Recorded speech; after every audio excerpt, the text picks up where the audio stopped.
Olá, querido irmão, querida irmã, este é o programa Tesouro da Igreja. Eu, Luiz Carlos, juntamente com você, estamos dando continuidade aos nossos estudos sobre a carta encíclica Veritatis Splendor, o esplendor da verdade, do Sumo Pontífice João Paulo II, Papa João Paulo II, São João Paulo II hoje para nós, não é? Bem, ele escreveu essa carta encíclica, o esplendor da verdade, falando sobre a moral cristã, a moral que Jesus Cristo trouxe. Bem, é claro que a moral que Jesus Cristo trouxe, é evidente que já é aquela que foi instituída pelo Pai, com Moisés, quando da saída do povo do Egito, da libertação. Então ele institui os 10 mandamentos. Os 10 mandamentos é a lei moral da igreja. É toda a lei moral da igreja. Então Cristo veio, quando ele veio ao mundo, sim, ele retomou esses 10 mandamentos no Sermão da Montanha. Assim como Moisés subiu para falar com Deus, ele, sendo o próprio Deus, sobe a montanha para falar com o povo. E ele então expressa os 10 mandamentos de um modo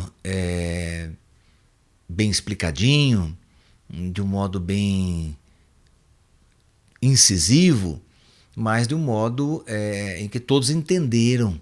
Portanto, até então,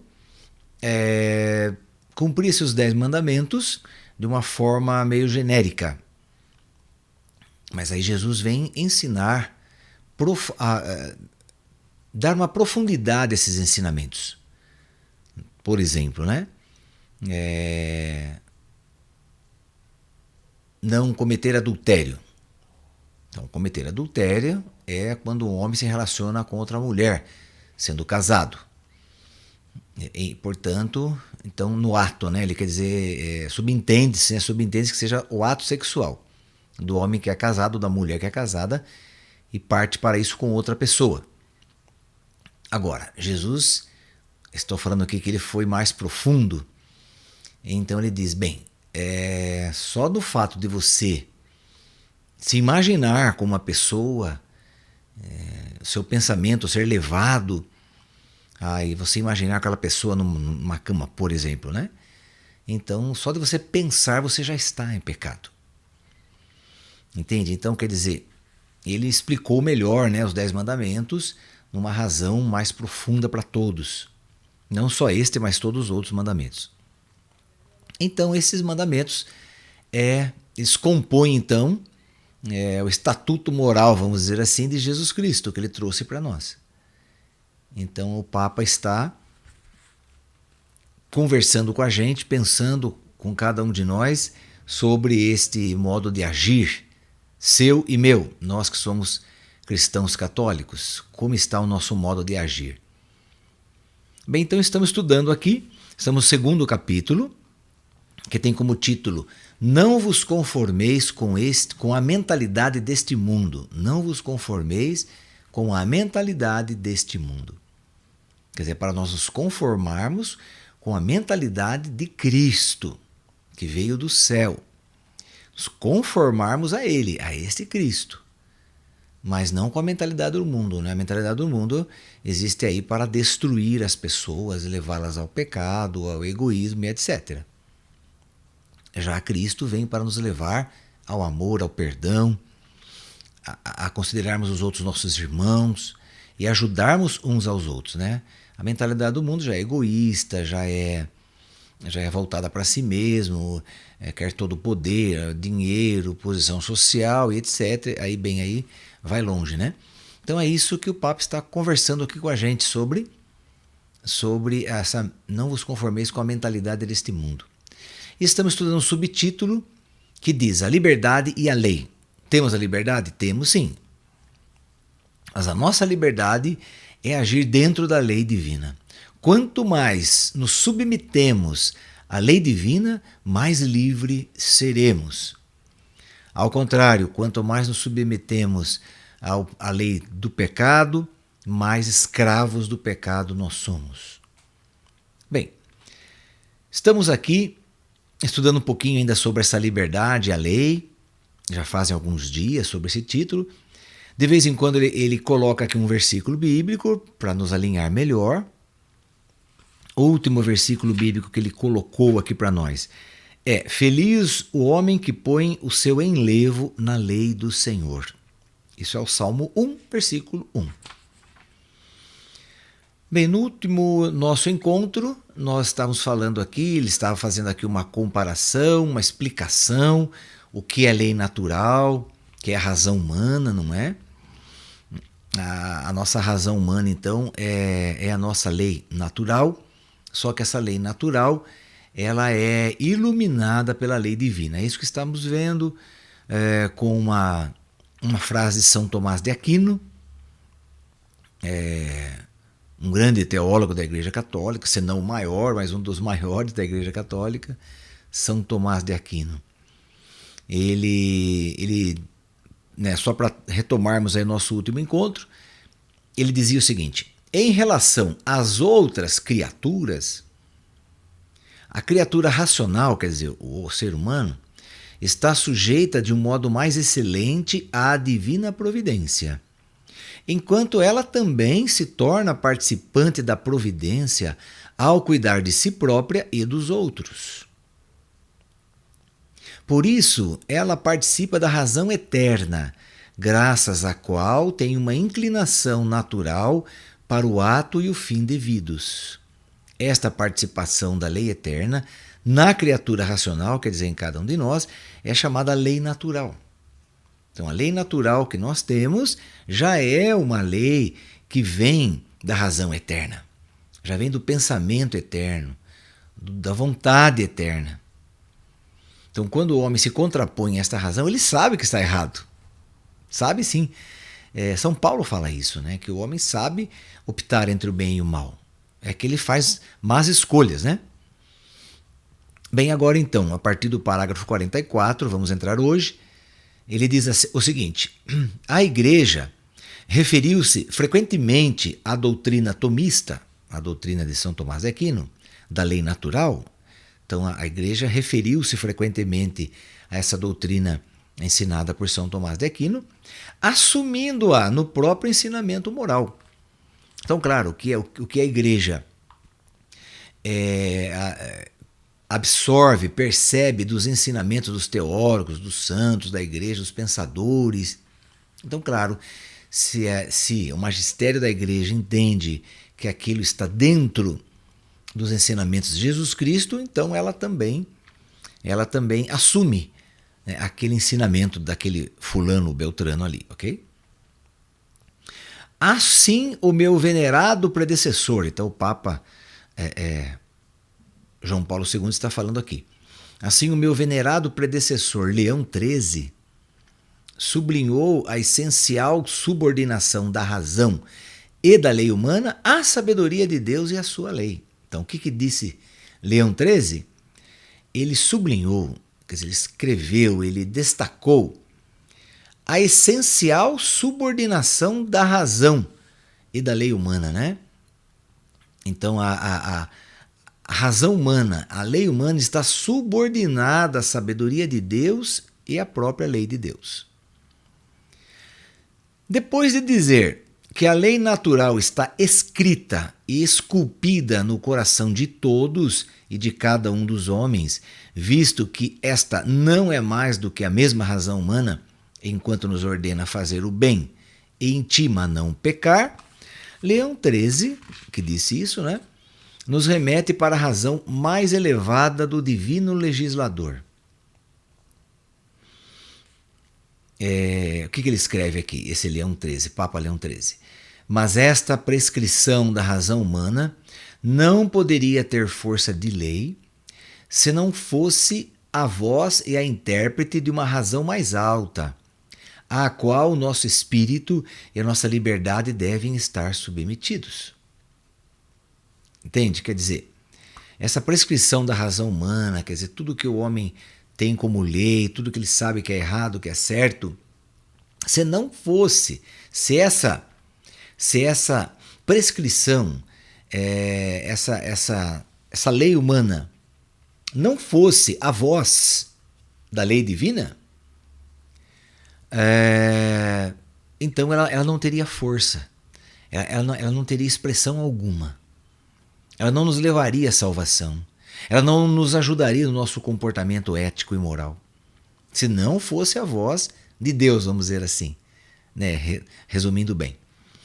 De fato, a força da lei reside na sua autoridade de impor deveres, conferir direitos e aplicar a sanção a certos comportamentos. Então, onde que está a força de uma lei? Onde que está? Ela existe na autoridade de impor deveres, conferir direitos e aplicar a sanção a certos comportamentos. Ora, nada disso poderia existir no homem se fosse ele mesmo a estipular, como legislador supremo, a norma das suas ações. Se fosse o homem que colocasse então os termos para ele viver, então essa lei não teria tanta força assim, porque o homem mesmo que estipulou. Veja, quando nós estipulamos estatutos, por exemplo, a comunidade Cantate Domino tem estatuto canônico, estatuto civil, estatuto social. Então, agora, esse nosso estatuto, claro, ele foi criado por nós mesmos, sim, foi. Mas as nossas ações no estatuto, cada artigo, cada parágrafo, seja parágrafo único, cada disposição dos nossos artigos, dos nossos estatutos, eles têm como base o Evangelho.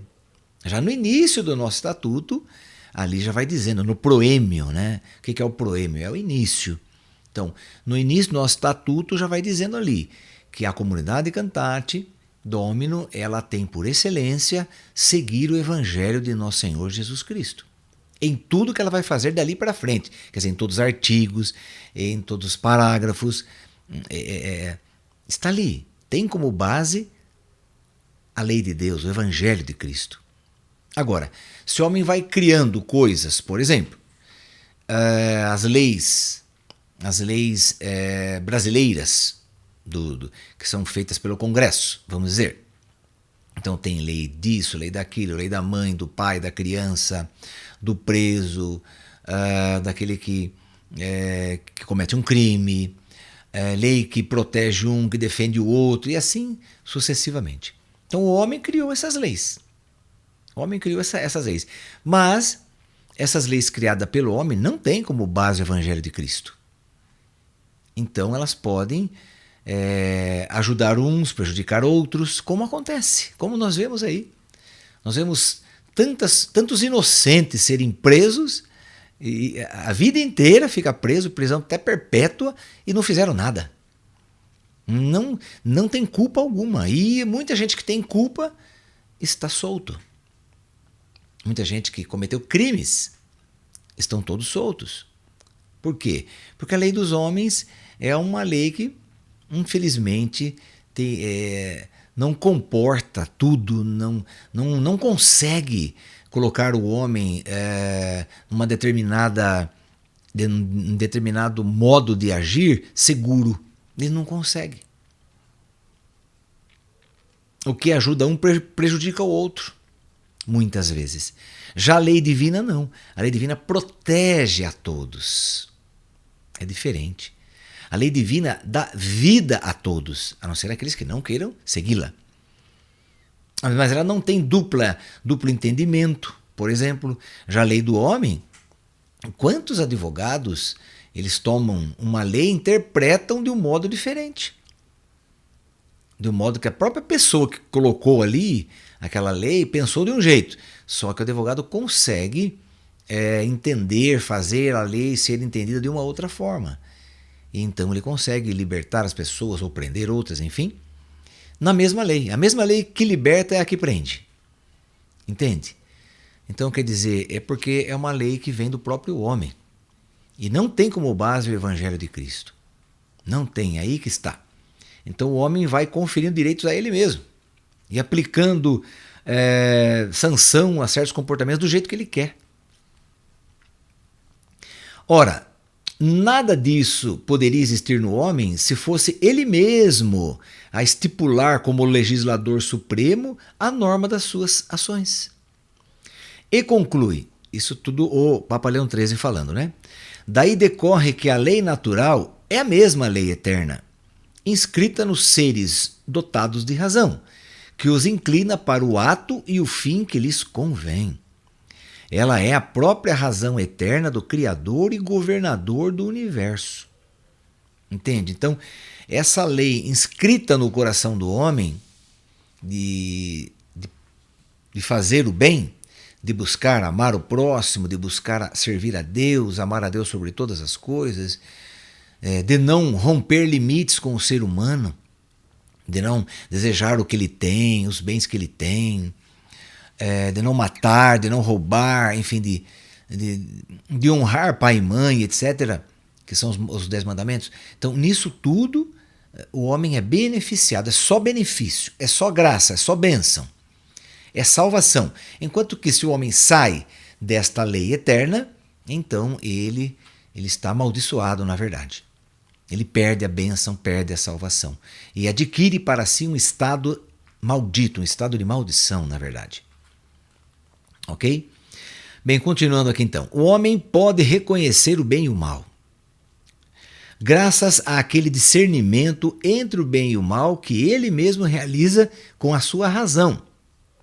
Em particular, com a sua razão iluminada pela revelação divina e pela fé, em virtude da lei que Deus outorgou ao povo eleito, a começar pelos mandamentos do Sinai, que são os 10 mandamentos, o Decálogo.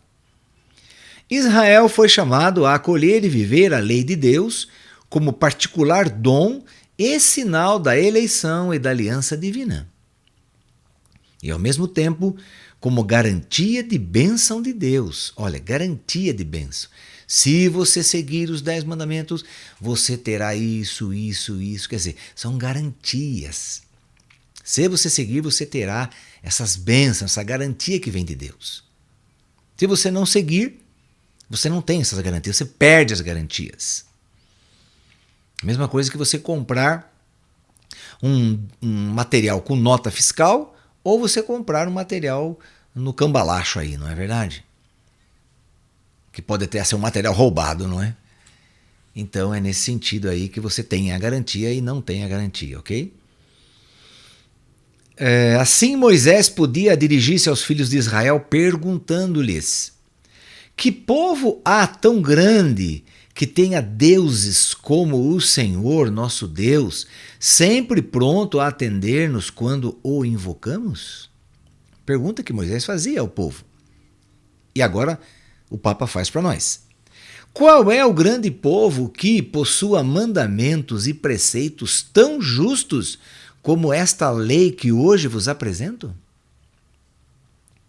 Nos Salmos encontramos os sentimentos de louvor, gratidão e veneração que o povo eleito é chamado a nutrir pela lei de Deus, a par da exortação a conhecê-la, meditá-la e levá-la à vida, quer dizer, trazê-la à vida. Feliz do homem que não segue o conselho dos ímpios, Salmo 1, versículo 1 a 2. Não se detém no caminho dos pecadores, nem toma assento na reunião dos enganadores. Antes, põe o seu enlevo na lei do Senhor e sobre ela medita dia e noite. Outro, Salmo 18. A lei do Senhor é perfeita, reconforta o espírito. Os seus testemunhos são fiéis, tornam sábio o homem simples. Os seus mandamentos são retos, deleitam o coração. Os seus preceitos são puros, iluminam os olhos. Então, isso está no Salmo 18, Salmo 18 e 19, versículo 8 a 9. A igreja acolhe com gratidão e guarda com amor todo o depósito da revelação, tratando-o com um religioso respeito e cumprindo a sua missão de interpretar autenticamente a lei de Deus à luz do Evangelho. Bem, o que é o depósito da revelação? Bem, querido irmão, querida irmã, a revelação tem seu início quando Deus escolheu Abraão, lá em Ur da Caldeia. Então ali começa a revelação. Deus começa a se revelar para Abraão. Então a revelação tem início lá na escolha de Deus em Abraão. Ok? E a revelação termina com a morte do último apóstolo. O último apóstolo que morreu foi São João. Quando São João morreu, encerrou-se a revelação. Tudo que Deus tinha para falar aos homens, então ele falou nesse período, que comporta aí mais ou menos 5.000 anos. É Deus falando com seu povo lá no Antigo Testamento, libertando o povo lá do faraó no Egito, quando Noé construiu a arca, quando vieram aí os patriarcas, né? Isaac, Abraão, Isaac, Jacó, enfim, com os juízes, com os profetas, com os livros dos reis, das crônicas. Quer dizer, Deus foi se revelando, se revelando, se revelando. Com o rei Davi. Bem, aí a revelação suprema de Deus é em Cristo, quando o Filho dele vem revelar abertamente o Pai. Daí ele traz esse Deus como Pai, Abá, coisa que o povo nunca poderia saber na vida, que Deus é Pai. Jesus vem revelar o Pai. Ele faz-nos sentir que nós temos esse Pai maravilhoso. Bem, e aí então os apóstolos recebem todo o ensinamento de Jesus e vão escrevendo suas cartas, e São João escreve o Apocalipse, inclusive, e daí quando São João morre, terminou a revelação. Nada Deus tem para revelar mais depois disso. Então é mentira, é engano quando vem alguém aí dizendo, olha, agora Deus mandou seguir por aqui, Ele me revelou isso daqui. Como por exemplo, vamos dizer aí, os Mormons. Então o que eles fazem, os Mormons? O fundador desta religião, ele diz que recebeu uma visita de um anjo chamado Moroni, e este anjo trouxe um novo evangelho, que eram em folhas de ouro, inclusive, não era na folha de papel, de ouro, e trouxe para esse evangelho um novo ensinamento, uma nova revelação. Então ele recebeu essa revelação de Deus através do anjo Moroni. Bem, isso em tudo nós sabemos que é mentira. Por que é mentira? Porque o que Deus tinha para revelar, Ele o fez até a morte do último apóstolo. Quando o último apóstolo morreu, encerrou-se o período da revelação. Tudo que Deus tinha para revelar foi feito até aí. Então isso aí chama-se revelação divina. Bom, essa revelação de Deus desde Abraão até São João fazem parte do Depositum Fidei. O que é Depositum Fidei? É o depósito da fé que a igreja recebeu de Cristo. Entende? Os apóstolos receberam todo o ensinamento de Cristo. Então, estes apóstolos passaram para nós através das suas cartas, tudo que eles receberam de Cristo e ponto final. Nada mais tem a ser revelado. Isso faz parte, então, do Depositum Fidei. É a revelação, como está dizendo aqui, o depósito da revelação. Bem, o que a igreja faz, a igreja católica? A igreja católica inventa alguma coisa? Revela mais alguma coisa? Cria mais alguma coisa? Não. A igreja católica, com o seu magistério, o que é o magistério da igreja? São os bispos do mundo inteiro reunidos com o Papa. Esse é o magistério da igreja. Então, eles interpretam tudo que foi revelado e trazem para nós as explicações do que Jesus quis dizer com isso, com aquilo, porque ele fez isso, porque ele fez aquilo, ok? Então isso sim a igreja faz. Ela interpreta para nós, mas ela não acrescenta nenhuma vírgula, nenhum traço, ou não tira nada da revelação de Deus, como no caso aí Os protestantes tiraram 7 livros da revelação. Eles tiraram 7 livros. Então, quer dizer, também é uma falha enorme na doutrina protestante quanto a isso. Ok? Então, a igreja não cria nada, não impõe nada, não faz nada. Ela apenas explica o que foi revelado. Isto daí faz parte, então, do depósito da fé, ou depositum fidei, né? Que está nas mãos da igreja, nas mãos dos apóstolos. Por quê? Porque Jesus conferiu aos apóstolos o dom de ensinar. Ele diz assim: tudo que eu vos ensinei, tudo que eu vos falei, tudo que eu vos revelei, ide agora e ensinai a todas as criaturas. Ensinai. Então a igreja tem que ensinar o que recebeu de Cristo. Então os apóstolos, que são os bispos, eles têm esse dever de ensinar. Então ensina através dos sacerdotes que ele mesmo formou, né? Porque os sacerdotes estudam teologia, para entender as coisas de Deus.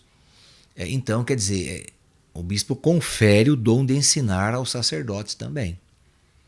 Então está aí, o depósito faz parte da igreja. A igreja, então, detém para ela. A igreja detém, quer dizer, está nas mãos da igreja o ensinamento corretíssimo da doutrina cristã.